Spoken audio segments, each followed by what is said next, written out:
Sean todos bienvenidos a este proyecto, este nuevo podcast Al Derecho y al Revés. En el día de hoy me acompaña una persona que yo admiro mucho, que para mí va a ser una de las entrevistas más difíciles porque es mi tío. Y ya eso es bastante para mí. Además de que es un periodista de larga data y un luchador desde la época de los 70 de reivindicaciones sociales en República Dominicana con el tema de la corrupción. Nos acompaña en el día de hoy el ex embajador Juan Bolívar Díaz y actual embajador de la República Dominicana en México. Bienvenido, tío, a este gracias, podcast. Franklin, muchas gracias. Aquí estoy yo. Solamente por el cariño del sobrino vengo yo a esta hora para acá y que a grabar en este tráfico tan pesado por aquí. Tío, mira, en primer lugar, tú fuiste un abanderado del tema de la lucha contra la corrupción en República Dominicana, la Marcha Verde, todo ese tipo de protestas que llevaron al cambio de gobierno de los 20 y pico de años que tenía el PLD en el gobierno. Sí. Mucha gente dice que actualmente las cosas no han cambiado, que República Dominicana sigue con los mismos niveles de corrupción, con el mismo tipo de política, con el mismo tipo de gente.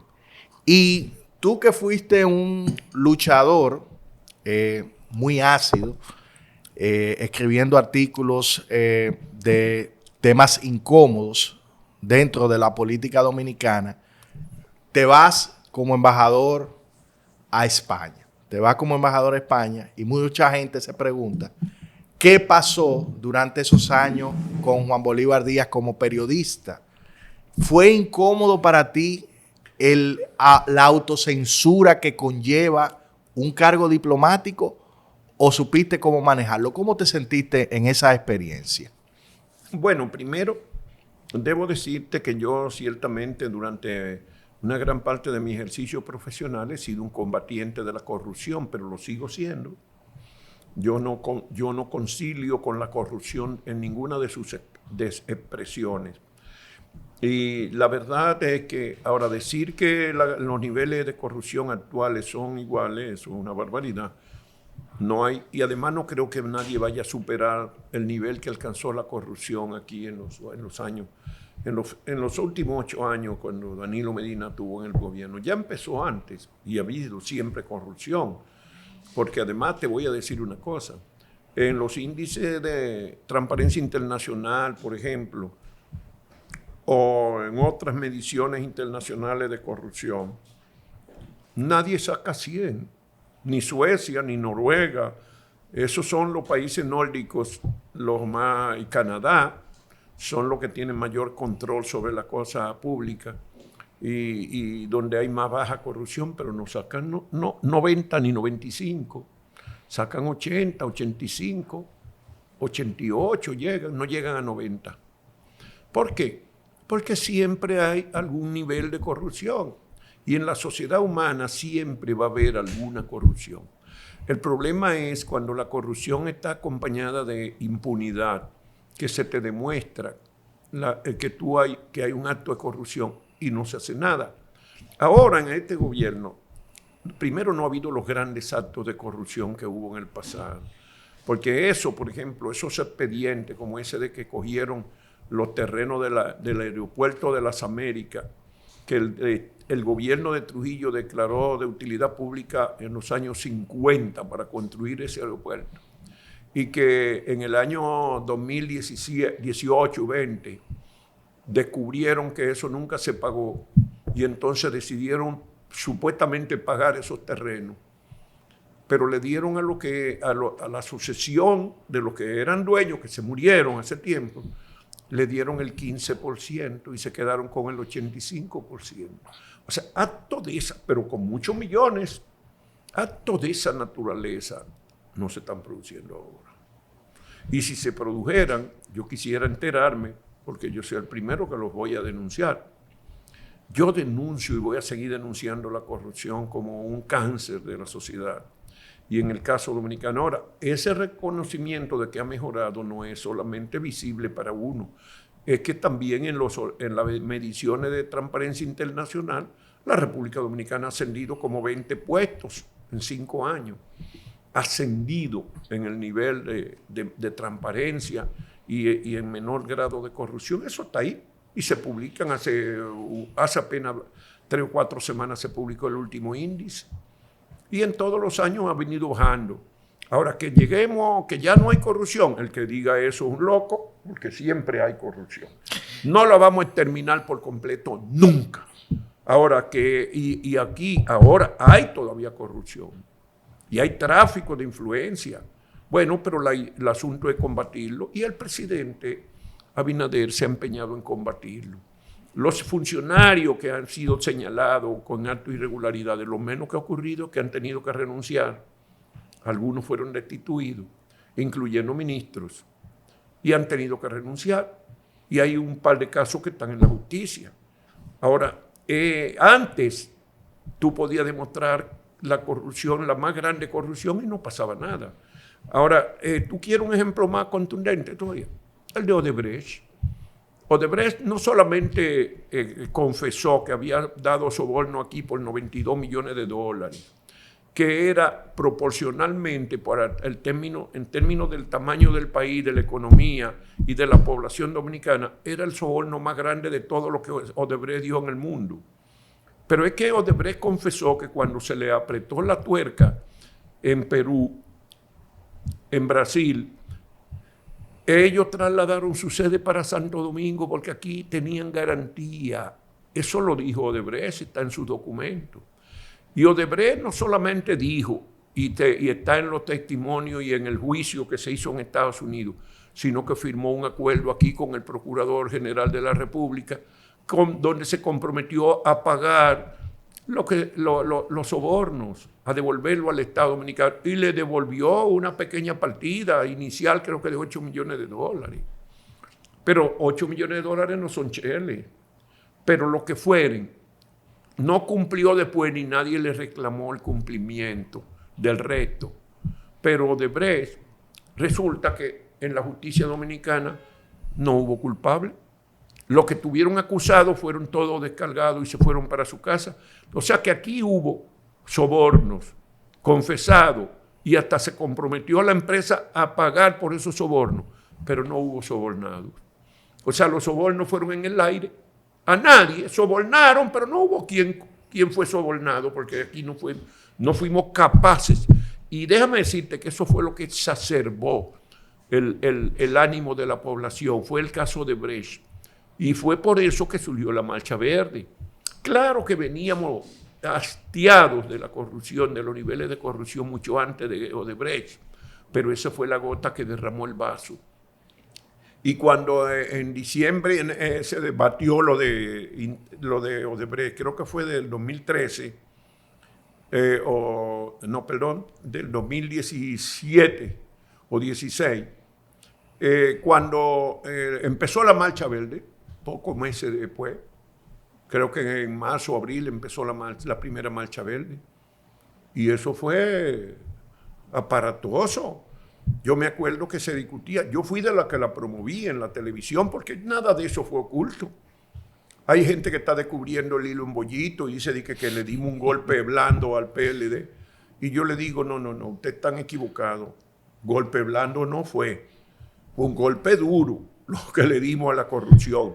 Y ellos pagaron las consecuencias, perdieron las elecciones. Y muchos de nosotros nos asociamos con el PRM porque era la única forma de sacarlos del poder. Y veíamos claro que había que sacarlos del poder, sancionarlos. No que ya no iba a haber corrupción en la historia dominicana, no. Eso, el que crea eso está perdido. Es que había que sancionar esos niveles que alcanzó la corrupción y ponerle límite y empezar a reducirlo, que es lo que se ha hecho. Y el Ministerio Público ha tenido absoluta libertad para eso. Pero antes, ¿qué era lo que pasaba? Que los procuradores generales eran dirigentes del partido. Los jueces estaban asociados al partido. el presidente de la Suprema Corte era del partido. El presidente de las Cortes de Apelación muchas veces era gente del partido. ¿Qué tú querías en la justicia? Eso, no había independencia judicial, no había independencia del Ministerio Público, por eso se dejaba todo guardado y no se sancionaba a nadie. República Dominicana. Y hubo expedientes que hicieron en el mismo gobierno. Porque acuérdate que Francisco Domínguez Brito sometió al senador Félix Bautista con un expediente riguroso donde había 26,000 millones de pesos. 26,000 millones de pesos. Ahora ha habido escándalos de corrupción de gente que hizo un trafiquito por ahí. Pero 26,000 millones de pesos. ¿Y qué pasó? ¿Tú no te acuerdas que hubo un no al lugar? Y cuando le tocaba al procurador general apelar el no al lugar, él dijo públicamente que no iba a apelar porque él no creía en esa justicia. Era una manera de excusarse para que se quedara eso así ya. Decir que era porque yo no creo en esa justicia, pero al mismo tiempo estaba haciendo una grave acusación a su propio partido, a su propio gobierno, que la justicia no servía.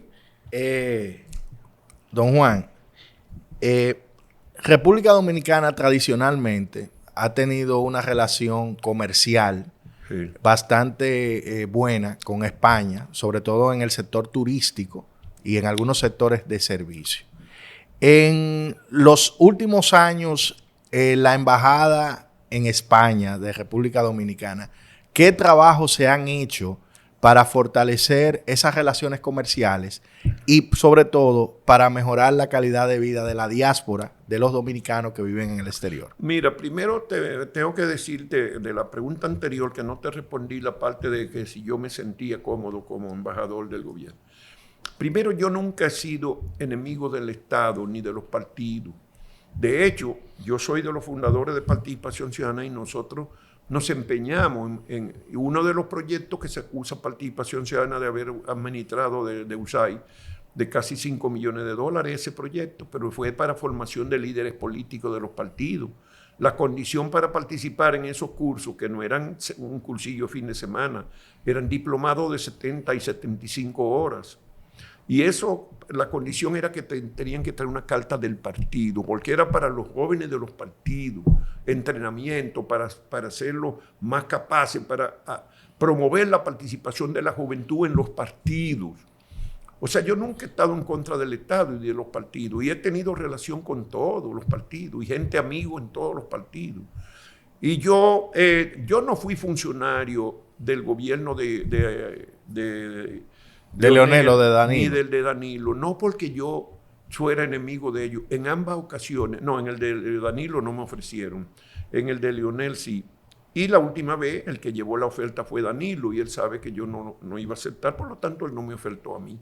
Pero Leonel sí, tanto en su primer periodo como en los últimos años. ¿Por qué a Leonel no y a Porque yo Abinader prefería sí? estar en el periodismo. Esa era mi profesión. No fue porque yo era muy amigo de Leonel. Pero precisamente esa es una de las cosas que Cuando dicen. empezó su primer periodo de gobierno, el 16 de agosto, él fue a las Naciones Unidas el 3 de octubre, un mes y medio después. Y hubo 2 personas invitadas por él a acompañarlo a las Naciones Unidas, y uno de esos fui yo.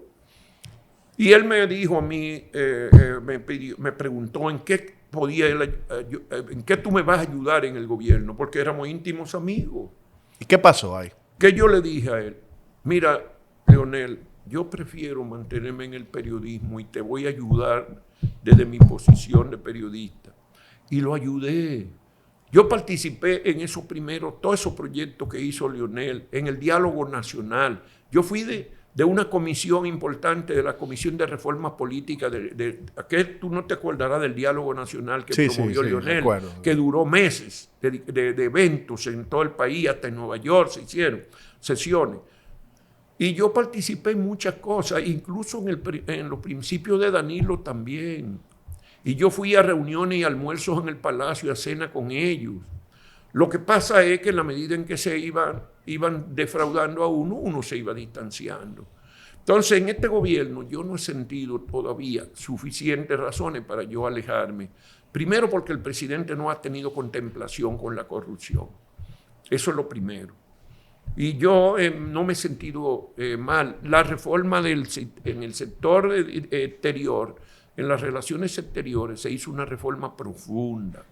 Se tumbaron todas las botellas que habían en las embajadas y se estableció la rotación cada 4 años. Por eso ya yo salí de Madrid. Y todos los funcionarios ya no pueden durar más de 4 años. Antes eran dueños locales y se quedaban hasta 10 y 12, 14 años. Y ahora, después de cada funcionario, después que pase 2 periodos de 4 años fuera del país, tiene que venir un periodo a vivir en el país, a trabajar aquí en la Cancillería. Esa es parte del sistema internacional de las relaciones. ¿Para qué? Para que la gente no se crea que son agentes en el extranjero, son dominicanos, y vuelva a su casa, y después que tenga otro periodo aquí, entonces lo designan de nuevo en otra parte, en el exterior. Eso, que por ejemplo, la Embajada Dominicana, que llegó a tener 42 personas en España. Ministro consejero también. Teníamos 12 ministros 12 ministros consejeros en Madrid. ¿Cuántos hay ahora? Y lo normal es que hayan 2. Ahora quedaron 4. ¿Y tú sabes por qué quedaron 4? Porque eran tantos que no se podía votar a todos. Y entonces esos ministros consejeros, todavía tenemos eso, 4, y tenemos 2 más de lo normal. Pero es que teníamos 12 ministros consejeros. Wow. Ahora, de esos 42 dejaron a 12 personas. ¿Pero a quién dejaron? A los que más trabajaban. Yo encontré un equipo de gente que trabajaba muy bien. Y eran gente consagrada. Y eran de los pasados gobiernos. Porque no todo el mundo era corrupto, ni todo el mundo era un traficante. Tú sabes, en ningún organismo del Estado era así. Siempre hay gente buena en todas partes.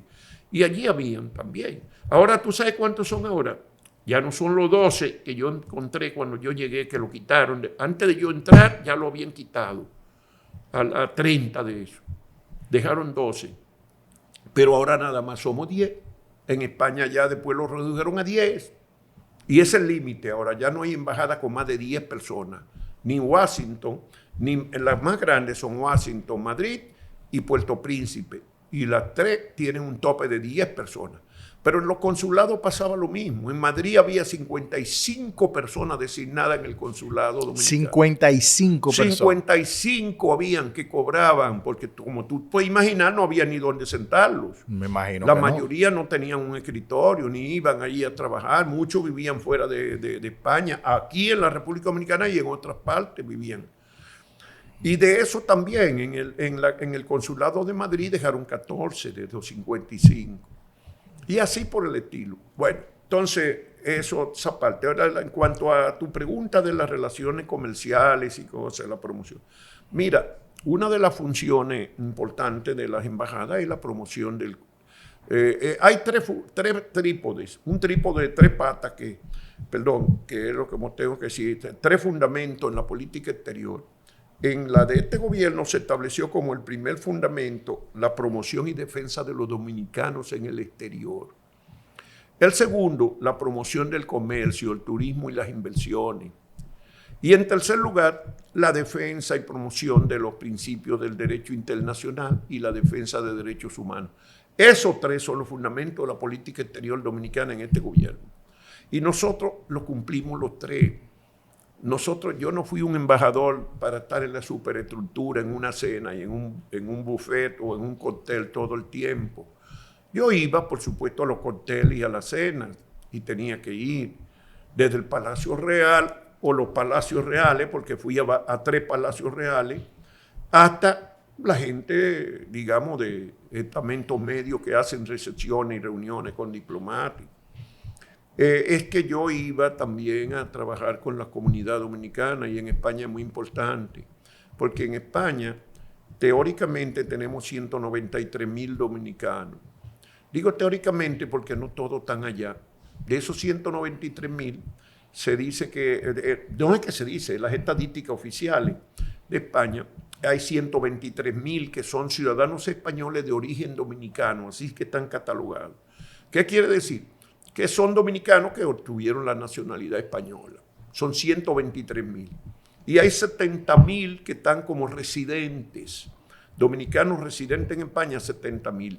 Pero de los primeros 123,000, hay una parte que vive en la República Dominicana, que son ciudadanos españoles de origen dominicano, o sea que tuvieron la nacionalidad española pero viven aquí, o vivieron allá y vinieron, o la obtuvieron por descendencia, pero son ya de origen dominicano, o sea, están en los 123,000 eso. Y algunos de una parte de esos que se la obtuvieron se fueron de España y se fueron sobre todo con la crisis financiera del 2008-12 que golpeó duro el empleo en España. ¿Para dónde se fueron? Se fueron a Alemania, se fueron a Italia, se fueron a Suiza, pero sobre todo, ¿tú sabes para dónde se fueron muchos? Para Estados Unidos, con el pasaporte español. Salieron de España para Estados Unidos. Entonces ya no, yo no sé, no creo que haya, de los 193,000, yo pienso que debe haber 10 o 15,000 que no están allá. O sea que estamos hablando de unas 180, vamos a decir, 180,000 dominicanos. Y para esa comunidad nosotros trabajamos intensamente, sobre todo porque tenemos un problema ya de jóvenes, de muchachos que son desadaptados y están organizados en 2 bandas. Los Trinitarios es una, ¿verdad? Me Los Trinitarios y Dominican Don't Play. Okay. Allá nosotros no le llamamos bandas, sino agrupaciones juveniles de calle, para no estigmatizarlo como bandoleros. Porque la mayoría... Eso es parte de lo que es el lenguaje políticamente correcto. Correcto, ¿no? Pero es que además son menores de edad la mitad. Claro. 45%, según la última estimación que se hizo, la última investigación, 45% eran menores de edad. Entonces, a esos muchachos lo que tenemos que hacer es tirarle un salvavidas, no un estigma. Y eso es lo que estábamos haciendo. Masificamos la presencia de la embajada, hicimos un proyecto que el Estado Dominicano financió, con más de 20 y pico mil euros mensuales para ese proyecto. ¿Y qué se hacía en ese proyecto? Pero eso, teníamos un equipo profesional, trabajando la directora del proyecto, una antropóloga social dominicana, teníamos una psicóloga social y 3 trabajadores sociales, 5 personas. Llegamos a tener 2 locales en los barrios que lo ofrecían, lo prestaron los municipios. Uno de ellos se fue por un año nada más, pero tenemos el otro, que también es prestado de uno de los distritos municipales. Y ahí es que operan. ¿Qué hacen esos 5? Bueno, lo primero es que dan atención individualizada a los muchachos que se van identificando, o que nosotros los identificamos, o que las mamás o los familiares o los profesores nos lo mandan, lo remiten cuando se enteran que hay un servicio de atención personalizada. Y entonces a esos, una parte, pero nunca son tantos. Lo que teníamos siempre en atención personalizada eran 25 o 30 muchachos.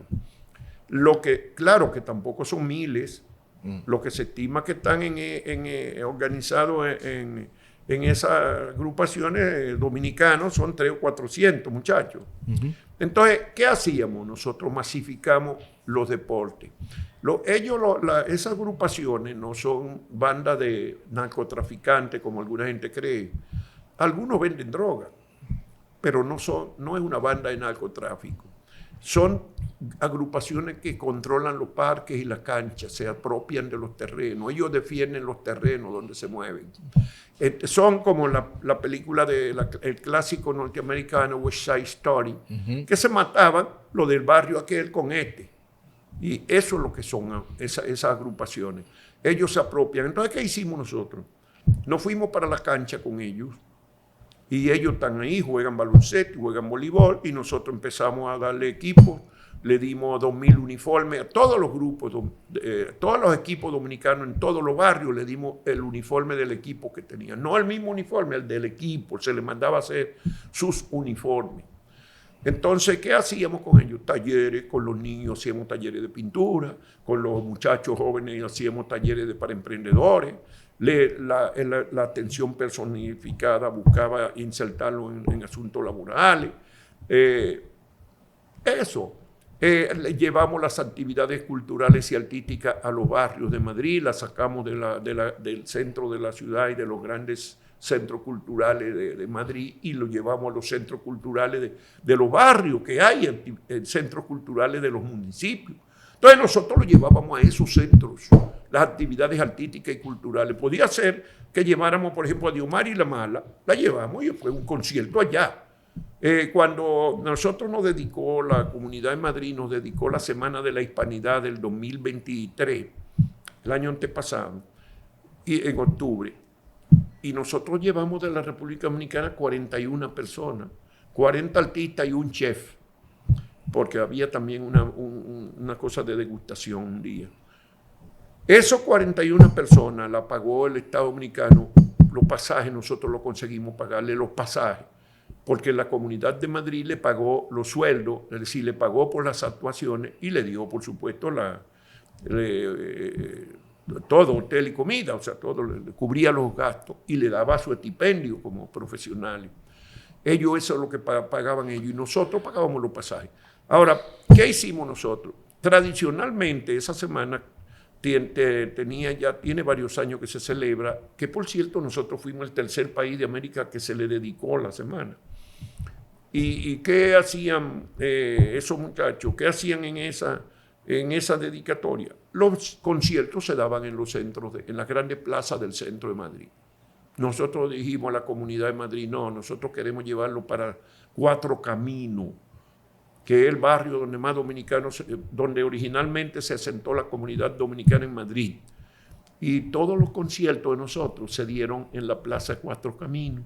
Y ahí actuaron el grupo Bonnier, ahí actuó Vicente García y su orquesta, y ahí actuó Richie Oriat, 3 grupos. Y llevamos 3 grupos de teatro. Y los grupos de teatro, ¿dónde actuaron? En los centros culturales de los barrios. Ahí fue que lo llevamos. Y cuando celebramos la Semana de Cine Dominicano en Madrid en los últimos años, ya no dábamos solamente las películas en la Casa de América y en el centro de Madrid, la llevábamos también, algunas de las películas, a los barrios donde están los dominicanos. Entonces, ¿qué es lo que hicimos con ellos? Nos reuníamos con los muchachos, íbamos a los pequeños negocios de los dominicanos y hacíamos ronda los sábados. Íbamos de noche a los bares de los dominicanos y nos sentábamos. Yo jugué dominó en un bar de Madrid con dominicanos una noche, que juegan dominó allí. Yo llegué y me puse a jugar dominó con ellos. Pero ellos no podían creer que el embajador anduviera con ellos por ahí en los bares jugando dominó. Ellos se reían, creían que era mentira, que yo no era el embajador.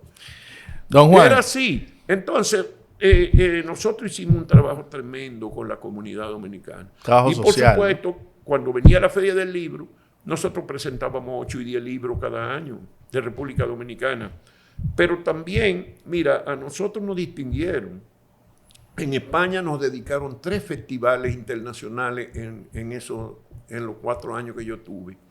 La primera fue en el año 2022, el Festival de Cartagena. Cartagena es una de las ciudades más antiguas de España, en el sudeste. Y ese festival, también nosotros llevamos como 14 o 15 artistas a ese festival que nos lo dedicó a República Dominicana. Después vino la Semana de la Hispanidad en el 23, que nos lo dedicó la Comunidad de Madrid, o sea, el gobierno de Madrid. Y Santander, el Festival Intercultural de las Naciones, así se llama, de Santander, nos lo dedicó en el 24, ahora el año pasado, o sea, 22, 23 y 24. Cada año tuvimos un festival internacional dedicado a República Dominicana. ¿Por qué? Porque estábamos trabajando con los municipios, íbamos a los barrios, ellos se daban cuenta. Nosotros era la única embajada que estábamos metidos en los barrios, dándole asistencia a los ciudadanos dominicanos. Entonces nos premiaban y buscaban y nos invitaban a todos y cosas. A mí me hicieron miembro, al final, el último año me hicieron miembro de un comité, el Comité para América de la Academia, de la Real Academia de la Lengua de España. Pero yo no soy ningún lingüista. Es más, yo no catalogo ni como un escritor, yo soy un periodista. Yo no catalogo, en mi catálogo yo no me atrevo a presentarme como escritor. Entonces, ni soy un lingüista. ¿Por qué me hicieron a mí miembro de ese comité de la Real Academia? Como una distinción a la República Dominicana. ¿Por qué? Por el trabajo que estamos haciendo. En Casa América, aun cuando nosotros sacamos muchas actividades a los barrios, dicen que la embajada que más actividades desarrolla en Casa América, que es un palacio, un edificio importante de Madrid, y está destinado a la relación con Iberoamérica. Dicen que la embajada que más actividades realiza en sus locales, en sus salones en la República Dominicana. Y los empresarios decían lo mismo. Entonces nosotros teníamos, andábamos por todo el país, a las cámaras de comercio, con las asociaciones empresariales, pero también cuando íbamos de visita a cualquier ciudad, nos reuníamos también con la comunidad dominicana y hacíamos actividades culturales con ellos. Y cuando un grupo dominicano en Málaga o en Santander o en Valencia tenía una actividad cultural o una actividad artística, una celebración, nosotros le auspiciábamos actividades culturales. Y en Madrid hay un ballet folclórico dominicano, que ellos se llaman Ballet Folclórico de Europa, pero es de España realmente. Pero eso tiene una veintena de artistas jóvenes dominicanos. Y nosotros le pagábamos viajes al interior a que participaran en actividades de otras asociaciones dominicanas del interior. Igual que a las actividades deportivas del interior también íbamos. Nosotros íbamos a las canchas y a veces inaugurábamos un torneo de baloncesto y habían de los 10 funcionarios de la embajada, habían 6, 7, porque la embajada se integró a trabajar con la comunidad. Entonces, nosotros tenemos desventaja con España en el comercio. Tanta desventaja que ha estado 9-1 el intercambio comercial. Y eso sin tomar en cuenta turismo, ¿verdad? No, nosotros compensamos con el turismo y con las inversiones. Correcto. Y con las inversiones. La inversión española en la República Dominicana ha estado creciendo entre un 20 y un 30% anual. Y déjame decirte, entre el 2019, el año anterior al COVID, y a pesar de la parálisis del 20 y una parte del 21 que todavía tuvo paralizada en Madrid, hasta el 21 duró la actividad limitada. A pesar de eso, entre el 19 y el 24, y el 23, todavía no tenemos las cifras cerradas al 24, la inversión creció 89%, creció la inversión española en esos 3 años, a pesar del COVID. Y el comercio mejoró, no tanto, pero mejoró un 48% el comercio en esos 3 años. Quiere decir que hay un proceso de mejoría. En la inversión, sin duda, tenemos ventaja. En el comercio que tenemos desventaja. Y el turismo, los españoles han venido aquí durante 25, 30 años, hasta 200,000 por año en algún año, y más de 100,000 generalmente por año. Lo que quiere decir que 3 o 4 millones de españoles han venido de visita a la República Dominicana en estos 25 años. Y eso es una ventaja también, porque los visitantes son bien recibidos aquí.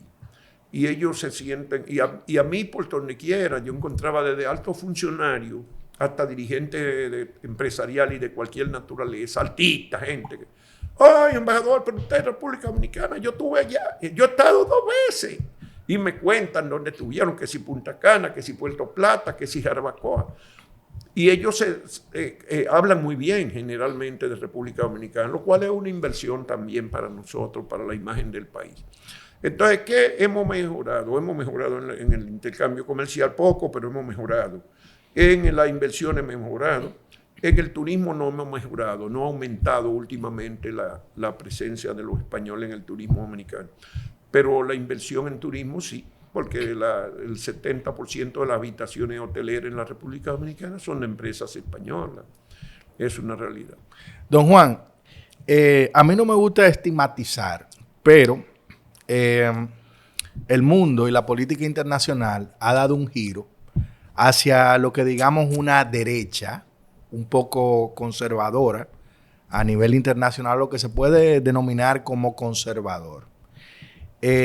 Usted ha sido catalogado como una persona de un pensamiento político de centroizquierda o de izquierda. Sí. Y viene de ser embajador en un país donde gobiernan los socialistas, que es en España, el PSOE. O socialdemócrata. Lo que es la socialdemocracia. Vamos a llamarlo así. Y ahora va a ser embajador en México, otro país donde también existe un presidente de izquierdas. Una presidenta. O una presidenta, ¿verdad? Una presidenta de izquierdas. ¿Cómo visualiza usted la labor en un mundo cada vez más polarizado de ideas, donde recientemente salió hace poco una campaña publicitaria del Partido Popular de España diciendo que República Dominicana era la isla de las corrupciones, en contra del PSOE, de supuestos vuelos que venían desde España hacia República Dominicana?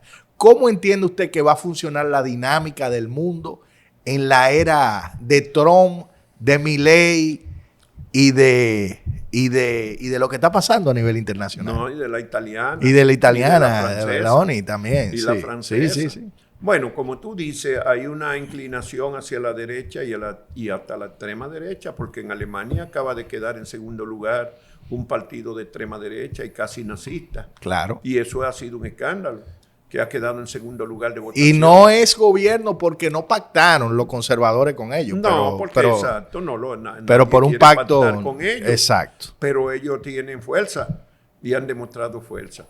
En toda Europa hay un giro hacia la derecha muy, muy fuerte.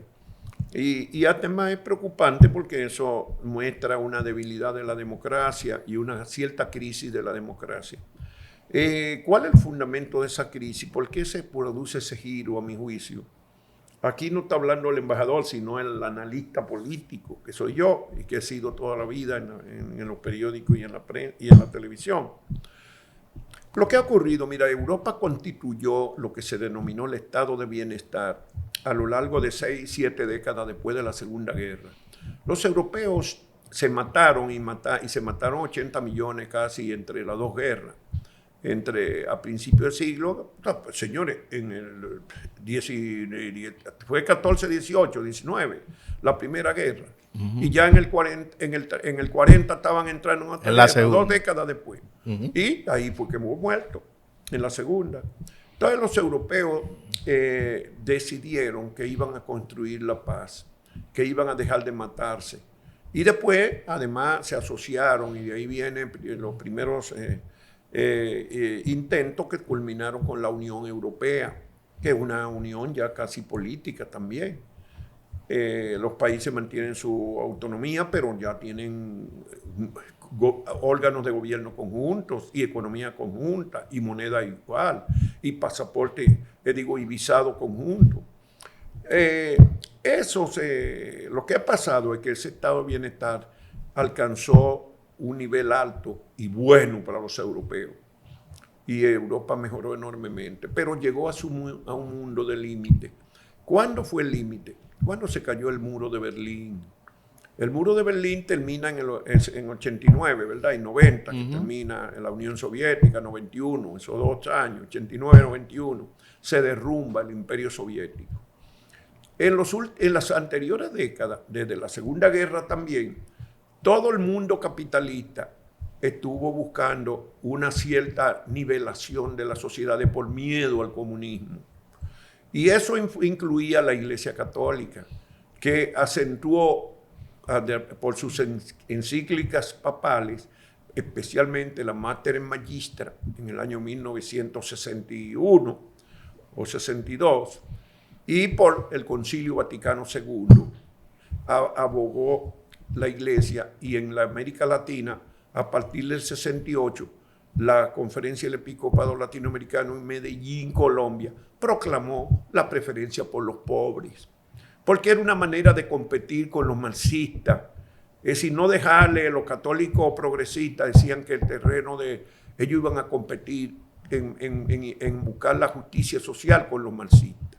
Entonces, todo ese mundo de los demócratas cristianos que se fortalecieron y de los socialdemócratas que se fortalecieron como alternativa a los partidos comunistas. Y debo recordarles que en Francia, por ejemplo, el Partido Comunista fue un partido muy grande. Y en Italia tenía el Partido Comunista más grande del mundo, fuera de la Unión Soviética. Entonces, en esos países, los capitalistas jugaron ¿a qué? A fortalecer la democracia cristiana y a los socialdemócratas. Y jugaron a negociar al estado de bienestar y los pactos colectivos y los sindicatos lo reconocían. Todo eso, y había transacciones. Los escenarios internacionales, yo por ejemplo estuve en la UNCTAD. La UNCTAD es la Conferencia de Naciones Unidas para el Comercio y Desarrollo. Yo estuve en la UNCTAD de Nairobi, en Kenia, allá en el sudeste de África, en el año 1976. Estuve yo en esa conferencia, duraba 4 semanas, yo estuve ya las 4 semanas, con una beca. Yo estaba en la tribuna de no gubernamental. Y en ese escenario, los países capitalistas y los países comunistas competían por el tercer mundo. Y entonces habían concesiones y los capitalistas hacían concesiones a los países pobres y se comprometían a invertir más dinero, a pagar más programas de asistencia, de desarrollo, a salubridad, la educación. Todo ese era el ambiente de esa década. Y ese estado de bienestar se produjo también en Estados Unidos, a golpe de subsidios. Y en Europa también a golpe de subsidios. Y la agricultura y todo se subsidió en todas partes, en Estados Unidos y en Europa. Pero cuando se cayó el muro de Berlín, esos capitalistas ya dijeron, ahora todo de nosotros. Ya no tenemos que hacer concesiones a nadie. Adiós los sindicatos, adiós los partidos socialdemócratas, adiós los socialcristianos, los demócratas cristianos. Y adiós que reparta suerte. Y acabaron vino la Thatcher, fue en el 89 que la Thatcher arrancó en Gran Bretaña y Reagan en Estados Unidos, y plantearon lo que se conoce como neoliberalismo. Se acabaron los subsidios, y los subsidios que eran una barbaridad, pero con esos subsidios también la sociedad norteamericana se niveló un poco y siguió subiendo, igual que la europea, con esos subsidios. Y las empresas capitalistas se hicieron transnacionales y hubo cada vez corporaciones más grandes. No es que los capitalistas se hundieron. No se hundieron. Lo que pasa es que cuando desapareció el peligro que yo veía del comunismo, ya ellos dijeron, ahora todo es de nosotros. Y hay gente que plantea que todo es de ellos, y por eso se hundió el movimiento sindical. Y por eso se hundieron los socialdemócratas y los demócratas cristianos en Europa. Y en América también, porque ya el Partido Demócrata Cristiano de Chile o el de El Salvador o el de Venezuela se hundió, y la socialdemocracia de Venezuela, como la de República Dominicana y la de Costa Rica y la de Argentina, se hundieron también. ¿Qué pasó? ¿Por qué? Bueno, entonces, ¿qué ha ocurrido? Que esa democracia ya no le dan respuesta a los jóvenes. Y los jóvenes vieron cómo esas sociedades, sus padres mejoraron sus condiciones de vida durante 5 o 6 décadas. Y ahora ellos no lo encuentran. Porque además ellos tienen que pagar ahora. Por ejemplo, la guerra de Ucrania la están pagando los europeos. Estados Unidos también. No, pero los europeos más, porque Estados Unidos ha pagado con dinero. Europa también.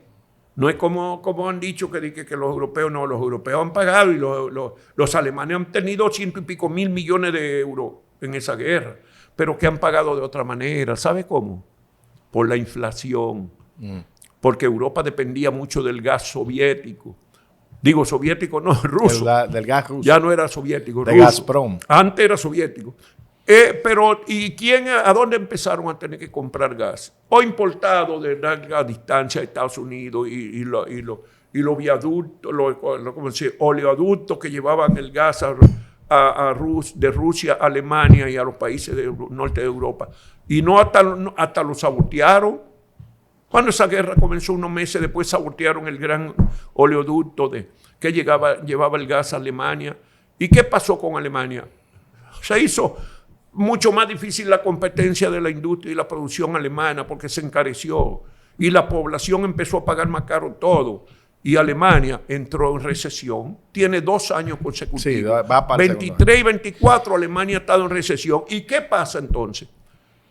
¿Qué es lo que a quién la gente le cobra? A los que estaban gobernando, a los partidos que eran del sistema. Entonces, igual en Francia, y ya no hay partido que forme un gobierno. En Europa no hay un solo país donde hay un partido solo gobernando. El último que gobernó con que un partido sacó más de la mitad de los votos y gobernó, pudo establecerse solo el gobierno, fue en Portugal. Y hace 2 años y medio. Derecha está gobernando en No, Portugal. No, ese fue socialdemócrata. ok. Pero lo involucraron en un asunto de corrupción que después nunca se ha demostrado. Parece que fue un escándalo gratuito que le montaron. Y el presidente tuvo la honestidad de renunciar, dejó el gobierno.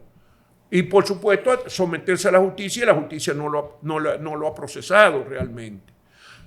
Pero fue el último país donde hubo un partido gobernante. Entonces, ¿cuál es en España, por ejemplo? El gobierno de Pedro Sánchez depende de 3 o 4 partidos diferentes. Ya no solamente el PSOE que gobierna, sino que también Izquierda Unida. La Izquierda Unida y Podemos. En la izquierda hay 2 grupos que apoyan el gobierno. De hecho, Podemos, Izquierda Unida y Podemos son 2 grupos tradicionales, pero se formó Sumar, otro de izquierda. Y ahora mismo, pero los que son beligerantes, Sumar y Podemos. La Izquierda Unida está en Sumar, está dentro de Sumar. Pero por el lado céntrico, aparte del PSOE, tiene esos 2 en la izquierda. Pero también depende del voto de los catalanes y de los vascos. Porque los partidos vascos y catalanes tienen, los vascos tienen 7 diputados en el Congreso y los catalanes 14. Y esos 21 votos son decisorios. No hay nadie que forme partido sin esos 21 ahora mismo. Bueno, es posible, hasta ahora no lo ha habido, pero el PP, que es el segundo partido, el primer partido en las últimas elecciones ha sido el PP. La última presidencial sacó 1.3 más que el PSOE, pero el PP no pudo conseguir la mitad de los votos en el Parlamento para constituir gobierno, porque allá no es el que saca más votos en la presidencial, es el que tiene más, el que saca más diputados, porque los diputados son los que cogen el presidente entonces. Y entonces el PP no pudo conseguir. Tiene como aliado a la extrema derecha Vox, que ha estado creciendo y tiene ya un 13 y 14%. Sí. Y ese partido hoy día es el tercer partido. Después está PP, PSOE, que no se llevan mucho, pero el PP casi siempre está arriba en las encuestas y en la última elección estuvo arriba. Pero viene después Vox. Vox y el PP juntos casi llegan a constituir gobierno, pero con la extrema derecha es que puede constituir gobierno el PP, que es un partido de derecha céntrico, teóricamente céntrico. Entonces, cada vez más girando hacia las posiciones de Vox, porque claro, la única manera que pueden constituir un gobierno es con el apoyo de Vox. No tienen de los catalanes ni de los vascos, porque tienen históricamente la derecha conservadora, la herencia del franquismo también. Tiene un sentimiento antivasco y anticatalán histórico, cultural, político. En el franquismo se persiguió a los vascos y a los catalanes más que nadie. Entonces, esos son problemas. Igual, pero en Francia. En Alemania el gobierno el último socialdemócrata de Schul gobernaba con el apoyo de los verdes y con 2 partidos más. Eran 4 partidos el bloque y tuvo que adelantar las elecciones y se la ganó ahora lo que queda de la democracia cristiana, pero que tampoco tiene mayoría ni se acerca, porque en España, cuando tú dices el principal partido en la votación fue el PP, ¿sabe con qué votación? 32% es lo más. Y el PSOE sacó el 29.8, qué sé yo, uno y pico menos, 30 por ahí. Entonces, esos son los que sacan más, 29, 30. Pero hay países donde lo que más sacan son 24, en Alemania ahora. Entonces, no hay ya fuerza política dominante. Entonces, ¿a quién la gente, los jóvenes culpan? Del desempleo, de la falta de oportunidad. Hay desempleo en los jóvenes. Es increíble porque todos esos países necesitan inmigrantes. Pero hay otro círculo vicioso, Franklin. En la medida en que los españoles, para hablarte de la sociedad que yo más conozco, porque tuve 4 años ahí, en la medida en que más alcanzan mayor nivel educativo los jóvenes. Van más a la universidad y se gradúan más. Menos van oportunidades. A altos niveles tecnológicos. Menos quieren ir de camarero a atender a los turistas hay una en los restaurantes y en los hoteles. Y no quieren ser choferes de autobuses, ni de taxis, ni de camiones. Ni quieren también ser obreros de la construcción. Ni mucho menos quieren trabajar en el campo. Tú sabes que en España hay un fenómeno que conocen como la España vacía. Sí. La España vacía. Y el sur de Italia también. Que es la cantidad de pequeños pueblos, que la población está en absoluta disminución porque los jóvenes se van. ¿Para dónde se van? Para las grandes ciudades. Entonces, todos esos pueblos están languideciendo en muchos casos. Y muchas propiedades abandonadas y la agricultura. Entonces, ¿de qué depende? De los inmigrantes. Y es un círculo vicioso. Con el agravante de países como España, que tienen la tasa de natalidad más baja del mundo. España está entre los tres de más baja tasa de natalidad en el mundo. La mujer española tiene como promedio de hijos 1.2. O sea que cada mujer lo que tiene en promedio es un hijo, 0.2. Pero ¿sabe cuánto se necesitan para mantener el equilibrio poblacional? Al revés, 2.1. O sea que para mantener el equilibrio, cada mujer debería tener 2 hijos y un chingo. Será musulmana dentro de poco. Si siguen Entonces, con esa no, eso es una cosa de crear miedo. No es solo musulmán, es hispanoamericano también. Y es también de otras connotaciones y de otras religiones. No. Pero España tiene entonces otro problema. La población se envejece porque cada año la gente dura más, la salubridad ha sido muy buena y la atención y el promedio de vida en España está en 84 años ya, pero las estadísticas indican que dentro de 10 años va a estar en 88. No hay dinero para pagar la pensión. Espérate, primero va a haber más mayores, dentro de 20 años va a haber en España más personas mayores de 65 años que menores de 18.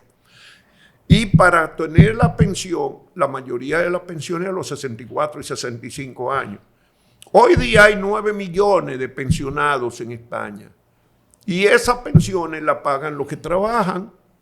Si no hay quienes trabajen en la base, no va a haber con qué pagar las pensiones. ¿Y quiénes son los que van a trabajar en la agricultura, en la construcción, en el turismo, en los transportistas? Inmigrantes. Entonces cada vez van a depender más de inmigrantes. El problema es que tienen que organizar cómo lo van a recibir, no los que lleguen ¿cómo se llama? En yola, por montones y cosas, pero van a necesitar inmigrantes todos los años más. Cada año más. Y no hay manera, ¿cómo revierte tú que la mujer convence tú a las españolas de que hay que tener 3 hijos o 2? No las convences, es un hijo. Y algunas tienen 2 y muy excepcionalmente 3. Pero es que no hay manera. Yo voy a tratar de buscar la nacionalidad a los 5 míos. Incentivarla. Pero el problema es que eso es trabajo fuerte. Nadie lo quiere. España tuvo 90 millones de turistas el año pasado. ¿Tú sabes lo que es 90 millones de turistas? Si tú le pones un promedio de 5 días por 90, 5%. Y no lo quieren. En algunas ciudades le tiran agua. No, ya hay problemas. Porque los Airbnb ya hay y el tema de renta. Los problemas son primero porque encarecen la vida para los locales. Claro. Encarecen la vivienda. Hay varios cientos de miles de apartamentos que se alquilan a turistas. 3 meses al año. Entonces, los jóvenes que se casan no encuentran apartamentos, pero hay 300,000 que están ahí para eventualmente alquilárselo a turistas y se lo cobran. Entonces, se le aumenta el costo de la vivienda. Y después, esos turistas invaden las plazas, los restaurantes, los bares, los servicios en sentido general. Y hay lugares como, por ejemplo, en Barcelona. Tú vas a la Rambla de Barcelona y eso está lleno de turistas, pero ¿cuántos cruceros entran al puerto de Barcelona cada día, cada uno con 4 y 5 mil personas que desembarcan por 10, 8, 10 o 12 horas en el día. Son 4 y 5 cruceros por día. Entonces tú le metes 40 o 50 mil personas a la zona del puerto, subiendo, caminando por la Rambla. Y eso, ¿dónde van? A los restaurantes, a la plaza, a los cosas. Y tú dices, bueno, mucha gente vive de eso. Sí, efectivamente, sí, pero los que no viven de eso, entonces ya empiezan a rechazar a los turistas porque entienden que le están quitando sus espacios. Es compleja la sociedad, y la sociedad europea y la norteamericana no están nada fáciles, porque esos jóvenes van a reclamarle a la democracia y la democracia no le está dando respuesta. Entonces, ¿qué pasa? Que se van con cualquier demagogo que se planta por ahí y se van contra los partidos que han predominado en el estado de bienestar, contra la democracia cristiana y contra la socialdemocracia. Ambos están en proceso de desaparición. El último socialdemócrata que queda en el gobierno ahora mismo es Pedro Sánchez en España, y la derecha le tiene el agua en la boca, lo está ahogando.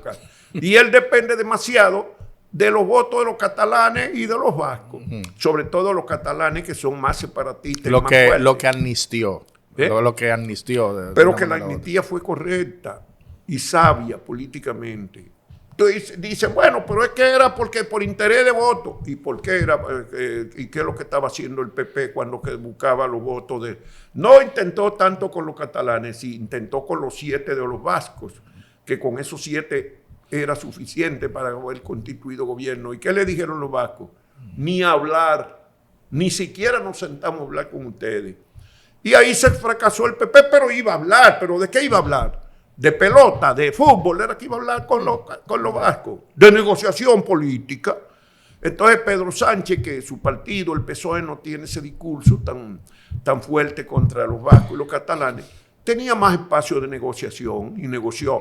Negoció primero el indulto. ¿Pero a quién indultó? ¿A los terroristas? No.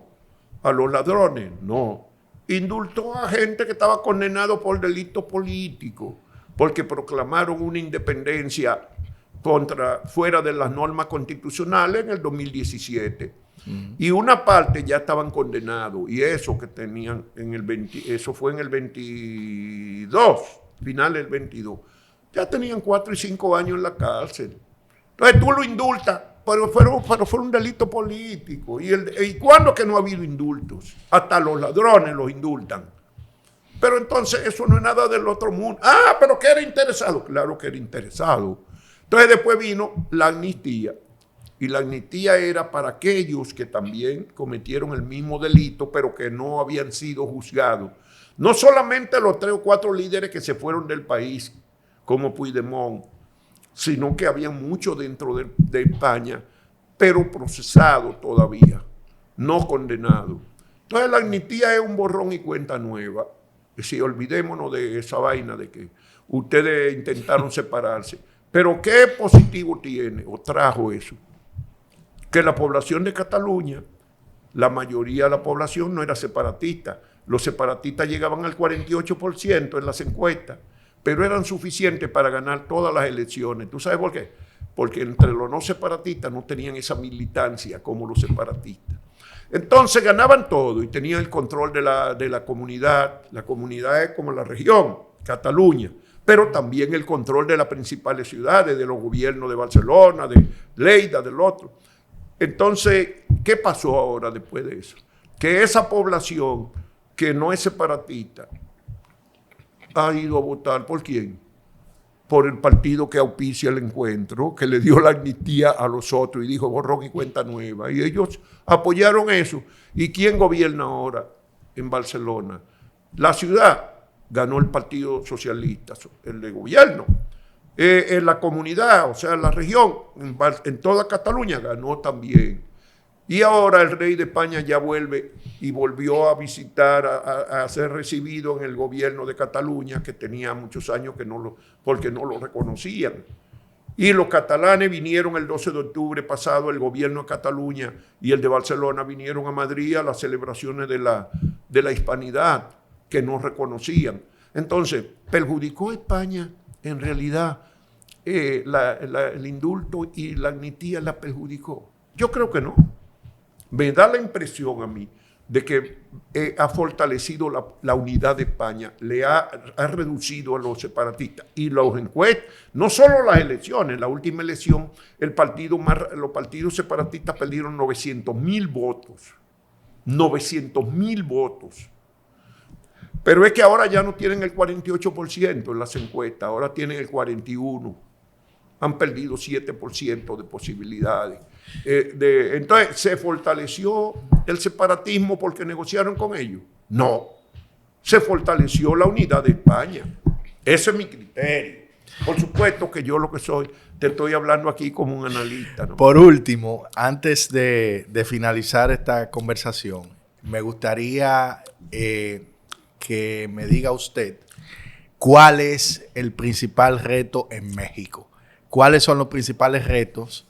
Porque México tiene una situación complicada ahora con Estados Unidos, con el tema del narcotráfico, fentanilo, y muchos dominicanos que van hacia México, hacia la vuelta por México, para penetrar a Estados Unidos con el tema migratorio. ¿Cuál es la agenda en México que tenemos y cuáles son los temas más importantes? Bueno, en México nosotros no tenemos una colonia ni parecida a la española.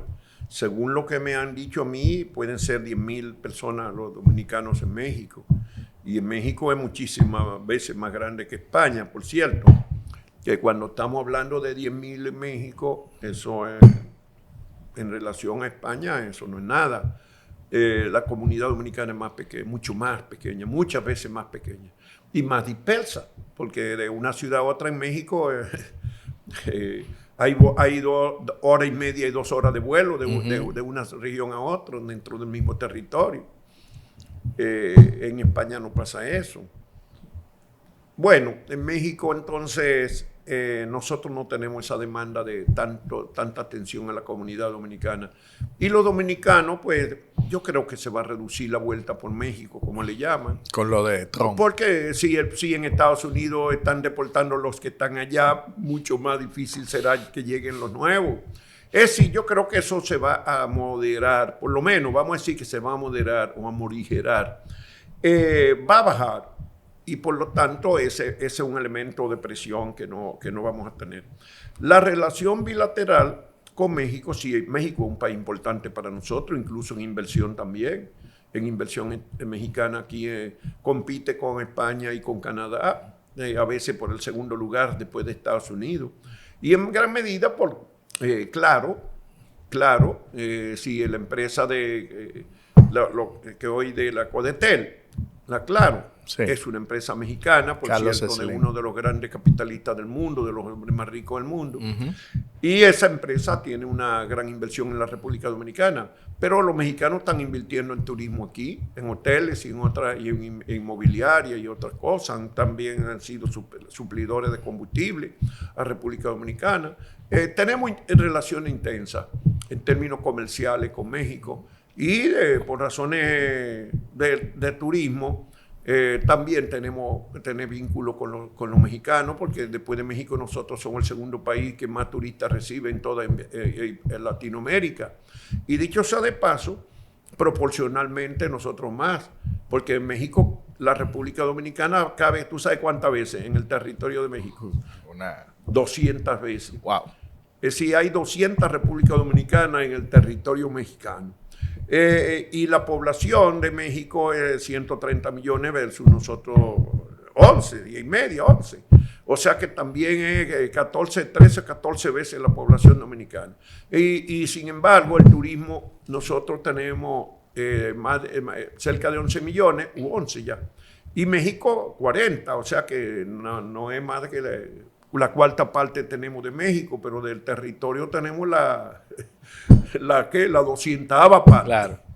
Y de población la 13ª parte. O sea que el trabajo será el tema comercial, básicamente. Va a ser de relación, no de inversión. Relaciones culturales. Y aquí tú sabes que nosotros tenemos mucha afición por la mexicanidad, por todo el cine y la influencia cultural mexicana, los artistas, las cosas. Y la República Dominicana es un país cercano y un país cada vez más importante. Nosotros somos hoy día la 7ª economía de América Latina y México tiene que mirar para la República Dominicana porque somos la economía más próspera de toda Centroamérica y el Caribe. Y por lo tanto, y estamos en la vecindario de México, ¿a dónde tiene que ir al México? A esa República Dominicana. Ahora, nosotros somos los que tenemos que hacer que los mexicanos nos pongan atención y desarrollar esa capacidad que tenemos de vincularnos y de promover intercambios y encuentros y relaciones humanas. Y eso es un trabajo intenso. Si van como antes muchos diplomáticos a disfrutar de la vida, entonces no se hace gran cosa, pero si uno va a trabajar por el país, entonces se puede hacer muchas cosas. Y eso fue lo que yo hice en España, trabajar por el país. Yo me río a veces cuando he visto gente que habla de cómo yo vivía ya como un pachá, disfrutando de la vida, y yo le dije, mira, este no sabe cómo era que yo vivía, cuántas horas de trabajo yo tenía cada día y cuántas actividades cada semana, cómo viajaba yo por el país persistentemente en trenes, generalmente en tren, ni siquiera en el automóvil. Sí, porque está la cultura de que un diplomático lo que está en unas vacaciones pagadas. Exacto, porque esa fue la cultura dominicana, sí. Pero ya no es así, ¿eh? Y ya no es así. Y además, igual en otros países de la región también ya los diplomáticos tienen que fajarse porque hay un mundo cada vez más competitivo y más difícil, más diverso, Y esto en estas relaciones internacionales están entrando en una etapa de crecientes incertidumbres. Porque hay cuestionamientos en el aire que sacuden el ordenamiento de un siglo. Y todos los avances que se dieron en el multilateralismo, o sea, las relaciones multilaterales, los organismos internacionales están en cuestionamiento profundo en este momento, en situación muy delicada. Uno no tiene que entrar en mayores detalles, ¿verdad? Claro, ni hacer condena de nadie, no me corresponde a mí eso. Pero te estoy diciendo que está difícil el mundo de hoy. Así es. Don Juan, muchísimas gracias por recibir esta invitación y dejamos este espacio abierto para que cada vez que usted vuelva, aclararle a toda esa ciudadanía que lo ha cuestionado tanto las cosas que usted ha hecho. Muchísimas gracias y nos despedimos de este espacio. Buena suerte, Franklin. Mucho gusto. Gracias.